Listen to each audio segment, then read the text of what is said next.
T20 series ख़त्म होने के बाद अब बारी है 3 मैच के ओडीआई सीरीज़ की। तो इंडिया वर्सेस इंग्लैंड का 3 मैचों के ओडीआई सीरीज़ कल से ही स्टार्ट होने वाला है। तो इसी मैच के बारे में बात करेंगे, कौन कौन से ऐसे प्लेयर हैं जो ओडीआई के अकॉर्डिंग बेस्ट परफॉर्म करके दे सकते हैं। देखो, काफ़ी सारे ऐसे प्लेयर हैं ना जो अपने टीम में पिकेबल है, लेकिन कोई पिक हम 11 ही कर सकते हैं। तो वही कौन कौन से 11 बेस्ट प्लेयर है जो हमें अपने टीम में पिक करने चाहिए। तो चलो इसी चीज़ के बारे में बात करते हैं। तो ये मुकाबला खेला जाएगा कल के डेट में 6 फरवरी को 1:30 बजे से। कहाँ पे खेला जाएगा? Vidarbha cricket stadium, cricket association Nagpur में। बेसिकली नागपुर में ये मुकाबला खेला जाएगा। अब यहाँ का विकेट कैसा होता है, तो इन शॉर्ट मैं बोलूँ तो बैटिंग फ्रेंडली सरफेस रहता है। जो भी टीम पहले बैटिंग करता है 300 रन इजीली लगा जाता है और वो इजीली चेस भी हो जाता है। अनटिल अनलेस कि इंग्लैंड की टीम चेसिंग में भी ख़राब खेलते हैं, क्योंकि इनके प्लेयर्स स्पिन खेल ही नहीं पा रहे, तो स्पिन इनका दिक्कत है। ओवरऑल बैटिंग फ्रेंडली सरफेस है। स्पिन पेस की बात करें, स्पिनर्स को भी हेल्प है और पेसर्स के भी हेल्प है। अब ओडीआई फॉर्मेट में कैसे किस प्लेयर को चेस करना है, मतलब पिक करना है, वो चीज़ें देखते हैं, क्योंकि न्यू फैंटेसी का रूल आ गया है। अब इसमें क्या है, बैटर्स को एडवांटेज मिल गया। अगर वो 30 से 35 रन भी बना लेता है ओडीआई फॉर्मेट के हिसाब से, तो उसे हम फ्लॉप मानते हैं नॉर्मल फैंटेसी में। लेकिन यहाँ पे अगर वो बंदा 30 से 35 रन भी बना लेता है ना, तो वो एक बॉलर से ठीक ठाक ऑप्शन बन जाएंगे, क्योंकि कोई बॉलर अगर 2 विकेट लेगा तब जाके वो 60-70 पॉइंट देगा। और कोई बैट्समैन अगर 30 से 35 रन भी मिनिमम बना लेता है ना, उसमें 3-4 बाउंड्री रहेगा, एक आधा छक्का वगैरह रहेगा, तो 60-70 पॉइंट उनके भी ऐसे ही हो जाएंगे। तो इस तरह से ये नियम आ चुका है। तो अभी कीपिंग सेक्शन से बात, हाँ, सबसे पहले एक न्यूज़ वगैरह की बात करते हो तो जसप्रीत बुमराह की जगह पे वरुण चक्रवर्ती के इस ओडीआई सीरीज़ में मौका दिया गया, मतलब टीम में इंक्लूड किया गया। अब हो सकता है मौका पहले मैच में ना मिले, लेकिन बाद में मिल सकता है। अभी बात करते हैं कौन कौन से प्लेइंग 11 हो सकते हैं दोनों टीमों के। इंग्लैंड की तरफ से बात करते हैं तो फिलिप साल्ट के साथ में बेन डकट ओपनिंग करेंगे। वन डाउन पे जो रूट की एंट्री हुई है, जो T20 सीरीज़ में नहीं था, और बेसिकली ओडीआई वर्ल्ड कप 2023 के बाद अब पहला वनडे मैच अपना जो रूट खेलेगा। अभी recently SA-20 south Africa T20 league खेल के आ रहा है भाई, वहाँ पे तो गर्दा ही उड़ा दिया, बैटिंग बॉलिंग हर जगह से पॉइंट दे रहा था जोरू। तो इनका वापसी को है, वन डाउन पे ये खेलेंगे। टू डाउन पे बात करते हैं तो हैरी ब्रूक खेल सकता है 2 डाउन पे। 3 डाउन पे कैप्टन जोस बटलर, नंबर 5 पे बटलर रहेगा, नंबर 6 पे लिविंगस्टोन, नंबर 7 पे जेमी वॉल्टन को खिला सकते हैं, या फिर बेथल हो सकते हैं। फिर इनके बॉलिंग डिपार्टमेंट आ जाएंगे आदिल रशीद हो गए, जोफ्रा आर्चर, ब्रैडन कार्स और मार्क वुड। हो सकता है साकिब महमूद खेल जाए मार्क वुड के जगह पे, या फिर एटकिंसन खेलने के चांसेस कम है। तो कुछ इस तरह से इंग्लैंड का पॉसिबल 11 रहने वाला है। और इंडियन टीम की बात करें तो ओपनिंग करेंगे शुभमन गिल और रोहित शर्मा, जो कि भाई कैप्टन साहब आ चुके हैं, और ओडीआई फॉर्मेट इनका बेस्ट फॉर्मेट है। भले ही T20 टेस्ट में कैसा भी फॉर्म हो, ओडीआई में आ गया भाई गर्दा मचा देगा। और कोई भी बड़ा चैंपियंस ट्रॉफी वगैरह हो, वर्ल्ड कप वगैरह हो, जो भी सामने आता है उस लीग में, पर्टिकुलर लीग में, तो भाई तहलका मचा देता है। तो रोहित शर्मा ओपनिंग करेंगे शुभमन गिल के साथ, जो कि वाइस कैप्टन भी है इस ओडीआई सीरीज़ में। 1 डाउन पे किंग कोहली आएंगे, 2 डाउन पे श्रेयस अय्यर, और नंबर 5 पे कीपिंग बैकअप शायद हो सकता है इस मैच में केएल राहुल खेले, क्योंकि केएल राहुल फर्स्ट प्रायोरिटी रहेंगे टीम इंडिया की। सेकंड में ऋषभ पंत हो सकते हैं, कोई एक ही खेलेगा, ऋषभ खेले या फिर केएल राहुल खेले। नंबर 5 पे मैं रखना चाहूँगा लोकेश राहुल को, क्योंकि इन्होंने कीपिंग भी अच्छा किया था ओडीआई वर्ल्ड कप में। और स्टेब्लिश बैटर की बात करें तो वो केएल राहुल ज़्यादा है। और ऋषभ पंत की बात करें, है एक एग्रेसिव नेचर के प्लेयर, हो सकते हैं ओडीआई में पहले मैच में मौका ना मिले। नंबर 5 पे केएल राहुल, नंबर 6 पे फिर हार्दिक पांड्या, नंबर 7 पे रविंद्र जडेजा, नंबर 8 पे अक्षर पटेल, नंबर 9 पे यहाँ पे बात करते हैं शमी, कुलदीप यादव और अर्शदीप सिंह। ये इंडियन टीम का पॉसिबल 11 होना चाहिए। हो सकता है यहाँ से वरुण चक्रवर्ती को इंक्लूड कर दिया जाए अब, लेकिन किसके जगह पे करेगा वो तो थोड़ा सा मुश्किल है यार, क्योंकि कुलदीप को तो खिलाएंगे ही, क्योंकि वो फर्स्ट स्पिनर है, तो कुलदीप खेलेगी ही। अब ऑलराउंडर में कम करेंगे तब शायद हो सकता है एक ही टाइप के स्पिनर है अक्षर पटेल एंड रविंद्र जडेजा, तो बैटिंग डेप्थ कम करके एक एक्स्ट्रा बॉलर खिला सकते हैं, ये चीज़ें कर सकते हैं। वो तो आफ्टर टॉस पता चलेगा, लेकिन फिर भी कौन से प्लेयर को अपन को ट्राई करना है वो चीज़ें देखते हैं। कीपिंग सेक्शन से स्टार्ट करते हैं। तो कीपिंग सेक्शन से बटलर ही इंपॉर्टेंट पिक भाई, बटलर को ही लेकर जाओ, ड्रॉप करने का मतलब नहीं। इस फॉर्मेट में काफ़ी ज़्यादा खेला है भाई, तो बटलर इंपॉर्टेंट पिक। ओडीआई में इससे बेटर बल्लेबाज इंग्लैंड की टीम में अभी फ़िलहाल तो कोई मिलेगा नहीं। जो रूट है, लेकिन जो रूट देखो ओडीआई फॉर्मेट काफ़ी टाइम से खेले नहीं है। बटलर को मैं पिक करना चाहूँगा एक कीपिंग सेक्शन से। लोकेश राहुल नंबर 5 पे आएगा, तो चेसिंग में शायद उतना बल्लेबाजी ना आए, तो मैं ड्रॉप करूँगा यार। अभी तो फ़िलहाल मेरे टीम में सिलेक्ट नहीं हो पाएंगे, क्योंकि काफ़ी सारे ऐसे ऑप्शन हैं जिसे हम अपने टीम में पिक करना चाहेंगे, लेकिन करेंगे किसके जगह पे। तो अभी तो कीपिंग सेक्शन से सिर्फ बटलर है। फिलिप साल्ट की बात करें भाई, इनको ड्रॉप कर दो। ओडीआई फॉर्मेट भले ही अभी इनका रूल चेंज हो चुका है और न्यू फैंटेसी को अकॉर्डिंगली, लेकिन फिर भी आप इनसे उम्मीद कम ही करना। सामने हर्षदीप सिंह जैसे बॉलर है, मोहम्मद शमी जैसे बॉलर, जो इनको इजीली पावर प्ले में ही टपका सकते हैं। तो इनको इग्नोर मारवार लेने को कोई मतलब ही नहीं है। कीपिंग बैकअप जरूर रहेगा। ट्राई तब करना जब इंग्लैंड की टीम चेस करे, क्योंकि वहाँ पर अगर ड्यू आ गया तो ये संभल के बंदा अगर हर्षदीप सिंह को खेल गया तो इजीली स्कोर कर सकते हैं न्यू फैंटेसी के अकॉर्डिंग। तो आप बटलर के ऊपर रिस्क लेना चाहते हो तो ग्रैंड लीग की टीम में फिलिप साल्ट ले लेना। अदरवाइज यार सेम जोस बटलर के साथ जाओ। फिर दूसरा आपको विकेट कीपिंग में सोचने की ऑप्शन ही नहीं है। बैटिंग सेक्शन में बोलो विराट कोहली, रोहित शर्मा, जोरू, ये तीनों आपके सबसे पहले प्रायोरिटी रहने चाहिए, जिसमें से 2 तो आप लेकर ही जाओगे, कोई शक वाली बात ही नहीं है। Virat Kohli and Joe Root, high chances है कि जो रूट और विराट कोहली में से ही मैं किसी एक को कैप्टन दूँ। जो रूट की बात करें तो ये बॉलिंग भी प्रोवाइड करके देंगे, हालांकि बॉलिंग के कम चांसेस है, लेकिन रिसेंटली जो फॉर्म में है बंदा बॉलिंग से, वो तो मानना ही पड़ेगा। और ओडीआई के फेफ 4 के बल्लेबाज है तो भाई, तो यार ड्रॉप करने का कोई रीज़न ही नहीं बनता, कोई सेंस ही नहीं बनता ऐसे बल्लेबाज को जो ओडीआई फॉर्मेट में सूटेबल हो। टेस्ट और ओडीआई में तो हम इनको ड्रॉप ही नहीं कर सकते, इवन तो T20 में भी हम ड्रॉप ही नहीं करते इनको। तो जो रूट इंपॉर्टेंट पिक, सेम चीज़ विराट कोहली। फॉर्म कितना भी बेकार हो, लेकिन भाई आप इस फॉर्मेट में विराट कोहली को ड्रॉप नहीं कर सकते, चाहे चेस हो चाहे बैटिंग फर्स्ट हो। वाइस कैप्टनसी की भी सबसे सेफेस्ट ऑप्शन विराट कोहली बनेंगे। रोहित शर्मा को मैं पिक करके जाऊँगा। देखो यार, कोई भी बड़ा लीग अगर आता है ना, मतलब बड़ा टूर्नामेंट आता है, तो उससे पहले रोहित शर्मा जरूर फॉर्म में आ जाते हैं। और ओडीआई का फॉर्म इसका कोई ख़राब नहीं है। श्रीलंका सीरीज़ में देखोगे तो बाकी सब बल्लेबाज फेल हो रहे थे, इवन तो विराट कोहली भी, लेकिन ये रोहित शर्मा के लिए वो पिच मानो अलग ही था भाई। बंदा 50 इजीली ठोक के चला जाता था। 20 से 25 बॉल अगर खेले गए तो 40-45 रन कहीं नहीं गए, और वो भी तेज़ी से। और न्यू फैंटेसी के अकॉर्डिंग अगर 4-5 चौके लगा गए, 1-2 छक्के लगा गया, तो 60-70 पॉइंट तो ईजिली हो जाएंगे। तो रोहित शर्मा ट्राई करो यार, ड्रॉप करने का कोई रीज़न नहीं बनता। अब ड्रॉप करना चाहो तब इनको ड्रॉप करना, रोहित शर्मा को, तब सामने से कोई इनके पावर प्ले के बॉलर जोफ्रा आर्चर या फिर मार्क वुड हो गए, उन लोगों को पिक करना। अदरवाइज यार न्यू फैंटेसी के अकॉर्डिंग मुझे लगता है रोहित शर्मा बेस्ट पिक बनेंगे इस मैच में। जो रूट को तो लेना ही है। शुभमन गिल को मैं ट्रम्प पिक के तौर पर यूज़ करूंगा। देखो 28% सिलेक्शन है, सूटेबल प्लेयर है, और उसे ऐसे बैटिंग फ्रेंडली सरफेस में अपने आप को टाइम देंगे और फिर इजीली रन बना सकते हैं। हालांकि इनको दिक्कत होता है स्विंग से, लेकिन स्विंग उतना भी ज़्यादा इस वेन्यू पे नहीं होगा, और स्विंग भी भाई अच्छा खासा खेल लेता है। तो एक बड़ी पारी की नॉक मैं शुभमन गिल से उम्मीद करूँगा। अगर आप शुभमन गिल ड्रॉप करो तब नीचे से श्रेयस अय्यर या फिर बेन डकट, दोनों में से कोई एक ज़रूर पिक करना। कोई एक अच्छा बेहतर परफॉर्मेंस कर सकता है। श्रेयस अय्यर काफ़ी टाइम बाद टीम में एंट्री हुए है, बेसिकली ओडीआई वर्ल्ड कप के बाद भाई का एंट्री हुआ है। तो श्रेयस अय्यर को आप अभी ट्राई करना, तब टॉप ऑर्डर से शुभमन गिल या फिर रोहित शर्मा किसी एक को ड्रॉप करना, तब ट्राई करना। अभी फिलहाल मैं शुभमन गिल के ऊपर ही यकीन दिखा रहा हूँ। बात करते हैं बेन डकट की।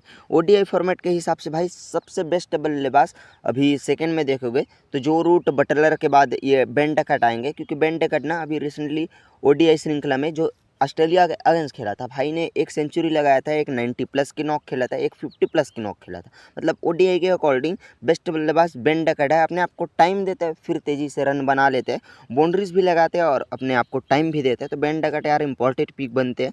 अभी फिलहाल मेरे टीम में जगह नहीं बन पाया तो मैंने बेन डकट को ड्रॉप कर दिया। आशीष जायसवाल शायद इस मैच में ना खेलेंगे, 2 मैच ना खेलें। लास्ट मैच अगर टीम इंडिया सीरीज जीत जाते हैं तब हो सकता है मौका दे दिया जाए। वैसे यार बंदे का ऑरा ही गजब का है।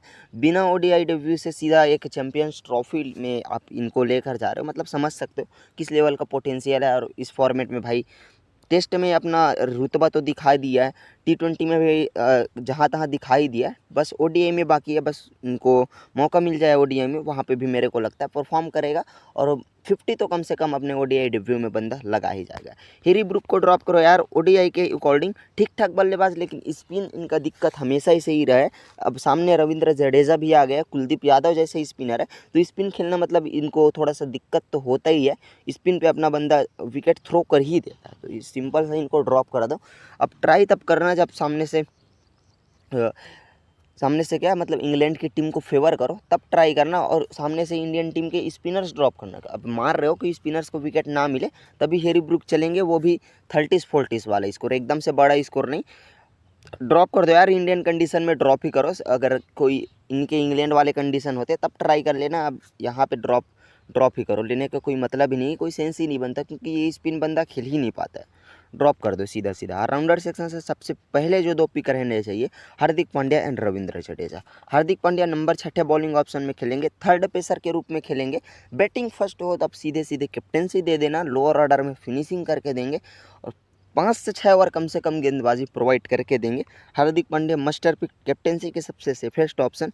इस फॉर्मेट में भी मैं मानता हूँ सबसे सेफेस्ट ऑप्शन है, क्योंकि कोई बैट्समैन से ज़्यादा आप ऑलराउंडर के ऊपर यकीन दिखाओ जो 6 से 7 ओवर गेंदबाजी दे, प्लस हार्ड हिटिंग बल्लेबाजी। वही है 30 से 35 रन अगर तेज़ी से बना गए, 2-3 छक्के लगा गए तो ठीक ठाक पॉइंट दिला के चले जाएंगे। रविंद्र जडेजा लेकर जाओ, हो सकता है रविंद्र जडेजा को इस मैच में मौका ना मिले, या फिर अक्षर पटेल रविंद्र जडेजा में से कोई एक ही खेले। रविंद्र जडेजा आपको पता ही होगा 3D प्लेयर है, बॉलिंग बैटिंग फील्डिंग सब जगह से पॉइंट देते हैं। टीम में पिक करो यार, ड्रॉप करने का कोई रीज़न नहीं। ये दोनों ऑलराउंडर इंडियन टीम से चाहे बैटर ड्रॉप कर दो, ये दोनों ऑलराउंडर आपके टीम में रहने चाहिए।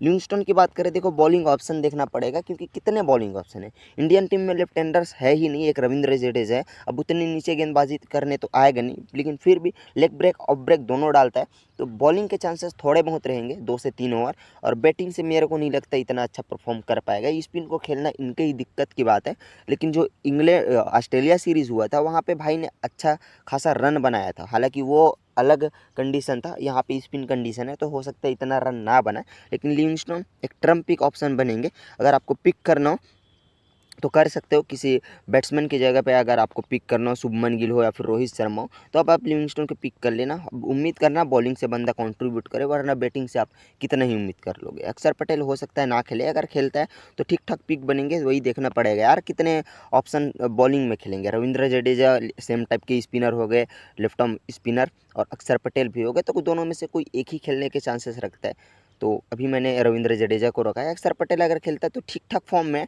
बस बॉलिंग इनको टाइम में मिलता है। देखो यार, रविंद्र जडेजा पहले लेफ्ट आर्म स्पिनर होंगे, तो सेकंड में अक्षर पटेल मिलेगा, तब ट्राई करना जब अब इंडियन टीम से टॉप ऑर्डर के प्लेयर ड्रॉप करना, फिर ये बैटिंग में भी कंट्रीब्यूट करेगा और बॉलिंग में भी कंट्रीब्यूट करेगा। हो सकता है सुंदर खेल जाए, अक्षर पटेल ना खेले, सुंदर और जडेजा खेल जाए। सुंदर एक एवरेज ऑप्शन ही बनेंगे। सामने इंग्लैंड टीम में बात करें तो एक ही लेफ्ट हैंडर है, वो है बेन डकेट, तो बेन डकेट शायद इतना नंबर ना टिक पाए, तो सुंदर को क्या पता उतना गेंदबाजी भी ना मिले, और बैटिंग तो काफ़ी नीचे है, तो कहीं कॉन्ट्रीब्यूट कर पाएंगे बैटिंग से। जोमी वॉल्टन एक ट्रम्प पिक ऑप्शन बनेंगे, 28% सिलेक्शन है, लेकिन ये एक इनके बॉलर्स के रूप में ब्रायडन स्टार्स या फिर जोफ्रा आर्चर के कंपैरिजन में ये ठीक ठाक ऑप्शन बनेगी, क्योंकि जोमी वॉल्टन जिस तरह के बॉलिंग प्रोवाइड करके देता है, बंदा डेथ में और मिडल में विकेट लेने की कैपेबिलिटी अच्छा है, और बंदे बैटिंग से भी बैकअप दे देता है। बैटिंग से अच्छा खासा अगर स्कोर ना कर पाए, 20 से 25 रन अगर बैटिंग से बना गए, अगर 2 विकेट भी निकाल लेता है तो बंदा अच्छा खासा काम कर लेगा। नंबर ऑफ बॉलिंग काउंट मैं देखूंगा, उसके बाद मैं इनको टीम में पिक करने के सोचूंगा। फिलहाल तो मैंने पिक नहीं किया है, लेकिन ये ट्रम्प पिक है, मैंने पहले ही बोला है ये बंदा ट्रम्प पिक है, और इंग्लैंड टीम ने काफ़ी टाइम बाद मौका दिया है। मैं T20 सीरीज़ से ही बोलता आ रहा हूँ कि इनको काफ़ी टाइम बाद मौका दिया। जैकब बैथल की बात करें, एक टैलेंटेड ऑलराउंडर है, लेकिन यहाँ अगर खेल भी जाता है तो नंबर 6 पे खेलेगा, और बॉलिंग के चांसेस ना के बराबर रहेगा, तो भाई इनको ड्रॉप कर दो। लेकिन ये बंदा ट्रम्प पिक रहेगा, अगर जिस दिन करता है परफॉर्म ना, बॉलिंग से भी बैटिंग से भी। अभी तक तो किया नहीं है, जो ऑस्ट्रेलिया सीरीज़ था वहाँ से भाई ने डेब्यू किया था। एक टैलेंटेड ऑलराउंडर है, इसलिए आरसीबी ने भाई इनको पिक किया है, आपको भी पता होगा। आगे बढ़ो, अभी ऑलराउंडर सेक्शन से मैं सिर्फ 2 ही प्लेयर लेके जा रहा हूँ। बॉलिंग सेक्शन से बात करें, मोहम्मद शमी इंजरी कंसर्न है भाई, तो मैं इनको ड्रॉप करूंगा। देखो यार, इंडियन टीम इतना ज़्यादा रिस्क नहीं लेते। मैं बाई चांस अगर इनको पावर प्ले में विकेट ना मिला तो डेथ में शायद उतने गेंदबाजी करने का मौका भी ना मिले, क्योंकि एक death specialist bowler Arshdeep Singh है, तो मैंने अर्शदीप सिंह को पिक किया है।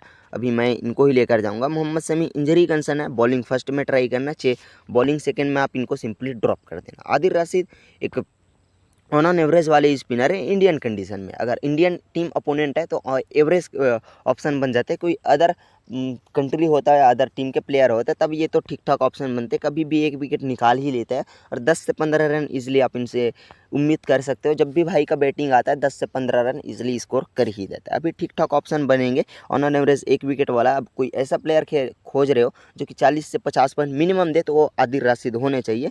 आदिल रशीद 10 ओवर अपना कंप्लीट कराता है, चाहे कंडीशन कैसा भी हो। इंग्लैंड टीम का मेन लेग स्पिनर है, तो आदिल रशीद अब ट्राई कर लेना। जब आप कोई ऐसा प्लेयर ढूंढ रहे हो जो मिनिमम 40 से 50 पॉइंट दे जाए। अब देखो ऐसा फैंटेसी के अकॉर्डिंग ना, कोई बॉलर अगर 3 डॉट बॉल डालता है तो वो 1 पॉइंट काउंट होगा, और कोई बैट्समैन अगर एक चौका लगा जाता है तो 4 पॉइंट उसके और 4 रन के, मतलब 8 पॉइंट। अगर कोई बॉलर एकदम इकोनॉमी कर रहे तो मैक्सिमम कितना से कितना डॉट बॉल डाल देगा, कम से कम 20 से 25 या फिर 30 मान लेते हैं, 30 के 10 पॉइंट बनेंगे, तो 10 पॉइंट उसके वो डॉट बॉल के हो गए, और एक विकेट के उसने कितना हासिल किया, 25 पॉइंट। 4 अनाउंस के जो स्टार्टिंग में मिलते हैं वो मिनिमम 40 से 45 पॉइंट, बस इतना ही एक विकेट में। अगर कोई बैट्समैन 25 रन भी बना लेता है, 3-4 चौके लगा जाता है, तो वो उनके 45 से 50 पॉइंट ईजिली हो जाएंगे। इसलिए बैटर फ्रेंडली ये जो न्यू सिस्टम आया है, बैटर फ्रेंडली हो चुका है। अभी बात करते हैं हर्षदीप सिंह, मैं पिक करके जाऊँगा। रिसेंटली भाई ने साउथ अफ्रीका के अगेंस्ट, आई थिंक मेरे को जहाँ तक याद है, साउथ अफ्रीका के अगेंस्ट ही ओडीआई सीरीज़ खेला था। भाई ने अच्छा परफॉर्मेंस किया था। अब ये चीज़ मत देखो कि परफॉर्मेंस कैसा है, ओडीआई में बंदा नेक्स्ट लेवल का बॉलर है, चाहे टी20 ले लो या फिर ओडीआई ले लो, ये काफ़ी अच्छा करता है। पावर प्ले में बॉलिंग करता है, डेथ में काफ़ी अच्छा वेरिएशंस लेके आता है। पावर प्ले डेथ दोनों जगह 10 ओवर अपना कंप्लीट डालेगा, 5 ओवर पावर प्ले में और 2-3 ओवर मिडल में और 2-3 ओवर तो डेथ में डालेगी। तो अर्शदीप सिंह इंपॉर्टेंट पिक। मोहम्मद शमी से मुझे लगता है बेटर ऑप्शन है, क्योंकि ये अभी अच्छे फॉर्म में है। मोहम्मद शमी इंजरी कंसर्न है, तो भाई क्या पता 6-7 ओवर ही डला, 6 या फिर 7 ओवर ही डला ले, फिर हार्दिक पांड्या से और इनके डला लिया जाए। कुलदीप यादव को आप मिस मत करना यार, कुलदीप यादव आपको विकेट निकाल के ही देंगे। इंग्लैंड के प्लेयर्स स्पिन को खेलने में दिक्कत आ रहा है, अब कुलदीप यादव तो भाई और भी एक लेवल ऊपर है वरुण चक्रवर्ती से, तो आप इनको मिस नहीं कर सकते। जोफ्रा आर्चर फिलहाल मैंने पिक कर लिया, लेकिन मैं हो सकता है इनको ड्रॉप कर दूं, क्योंकि जोफ्रा आर्चर जब भी अगेंस्ट इंडिया खेलता है ना, चाहे वो वैसे तो ओडीआई में एक ही मैच खेला है, टी20 में भाई का विकेट ही नहीं मिलता, और ओडीआई में 10 ओवर अपना कंप्लीट डालेगा तो वो हाई चांसेस है कि 5 ओवर पावर प्ले में ही डाल दे, और 2 ओवर कम से कम मिडल में डाल दे, और फिर 2-3 ओवर डेथ में डाले, तो एक विकेट की उम्मीद कर सकते हो। और सामने इंडियन टीम के मैंने टॉप ऑर्डर पिक कर लिया, रोहित शर्मा, विराट कोहली एंड शुभमन गिल। तब मैं यहाँ से जोफ्रा आर्चर को ड्रॉप करूँगा, या फिर मैं पिक कर लूँ तो एज अ सेफेस्ट ऑप्शन ही पिक करूँगा, क्योंकि अगर ये विकेट निकालेगा तो टॉप ऑर्डर के ही निकालेगा, और ऑन एवरेज एक विकेट की उम्मीद हम जोफ्रा आर्चर से कर ही सकते हैं। फिलहाल मैं ड्रॉप करता हूँ, चलो अभी जोफ्रा आर्चर को। ब्राडर कांस किसी भी कंडीशन में आप इनको ड्रॉप मत करना, मैं पहले से ही बोलता आ रहा हूँ। टी20 सीरीज़ से बंदे के पास काफ़ी ज़्यादा वेरिएशंस है, जो इनके विकेट टेकिंग एबिलिटी ना वो कमाल का है। और पहले या फिर दूसरे टी20 में आई थिंक इन्होंने दिखाया था, दूसरे टी20 में, कि बल्ले से भी बंदा बैकअप दे सकता है, और वो 30 रन 31 रन बनाया था बल्ले से। ओडीआई फॉर्मेट में और टाइम मिलेगा तो हो सकता है 20 से 25 रन ओडीआई फॉर्मेट में भी बना ले ब्रायडन कार्स। तो पिक करके जाओ। बॉलिंग से उम्मीद करना, बैटिंग से तो वो प्लस पॉइंट रहेगा कि 2 विकेट कम से कम मिनिमम ये बॉलिंग से प्रोवाइड करके दे, तो मैं इनको पिक करके जाऊंगा। मार्क वुड यार जितना ज़्यादा पेस है उतना ज़्यादा पीटेगा, तो लेने का कोई मतलब ही नहीं है, और कभी भी इनका ओवर्स कट हो जाएगा तो फिर यार इतना रिस्क काहे को लेना। साकिब अहमद ये एक ऐसा बॉलर है ना जो किसी भी कंडीशन में विकेट निकाल लेता है, और जब भी भाई इन लोगों के बीच में खेला है, ब्रायडन कार्स नहीं, मार्क वुड, जोफ्रा आर्चर के बीच में, तब भाई ने विकेट निकाला है, क्योंकि इनके पास वो कैपेबिलिटी है विकेट निकालने की। पावर प्ले में भी विकेट निकालता है, और डेथ में भी वो वेरिएशंस है कि डेथ में विकेट निकाले, तो 2 विकेट की उम्मीद आप इनसे भी कर सकते हो। चांसेस कम है कि खेले, लेकिन फिर भी बंदे के पास कैपेबिलिटी है कि ये विकेट निकाले। फिलहाल तो मैंने पिक नहीं किया है। वरुण चक्रवर्ती अगर खेल जाता है बाई चांस, अगर टीम मौका दे दे टी20 की परफॉर्मेंस देखते हुए, तब तो यार ड्रॉप करने का कोई मतलब ही नहीं बनता। टीम में पिक कर लो, कोई सोचो समझो ही मत, कोई इनके इंग्लैंड के प्लेयर्स ही ड्रॉप करना क्यों ना पड़ जाए, आप वरुण चक्रवर्ती को ले लेना। चांसेस ये है कि 80% इंडिया की टीम विन करे, और इंडिया के प्लेयर्स ही वैल्यू लेकर आए, मतलब डोमिनेट करे, और इंग्लैंड के प्लेयर ठीक ठाक कंपटीशन भी ना दे पाए। तो अभी फ़िलहाल के लिए मेरा 10 प्लेयर पिक हो गए। एक 11वां प्लेयर में हो सकता है इनके टीम से जोमी ओवल्टन को पिक कर लूँ, देखूंगा कंडीशन की नंबर 5वें बॉलिंग ऑप्शन में या फिर नंबर 6 में। अब इतना रिस्क मेरे को लेना ही होगा, तो मैं शायद बेन डकट के ऊपर लूँ, क्योंकि यही एक ऐसा प्लेयर है इंग्लैंड की टीम में जो कि कंसिस्टेंट रहा है ओडीआई फॉर्मेट के हिसाब से, जोस बटलर से भी कंसिस्टेंट रहा है बेन डकट। तो हो सकता है मैं बेन डकट के ऊपर ही रिस्क लूँ, लेकिन मैं यार एक बैट्समैन के ऊपर रिस्क ना लेकर के एक ऑलराउंडर के ऊपर ही रिस्क लूँगा। वो हाई चांसेस है मैं जेमी ओवल्टन अगर नंबर 6ठे बॉलिंग ऑप्शन या फिर 5वें बॉलिंग ऑप्शन में खेलता है, तब मैं इनको पिक कर लूँगा। फिलहाल मेरा टीम तो यही है। कैप्टेंसी की बात करें तो सेफेस्ट ऑप्शन हार्दिक पांड्या है। वाइस कैप्टेंसी में मैं अभी विराट कोहली के साथ जाऊँगा। वाइस कैप्टेंसी में आप जो रूट के साथ जा सकते हो, बॉलिंग बैटिंग दोनों से परफॉर्मेंस कर सकते हैं। फिलहाल वीडियो में अभी के लिए बस इतना ही। मैं मिलता हूँ आपसे टॉस के बाद, तब तक के लिए जय हिंद।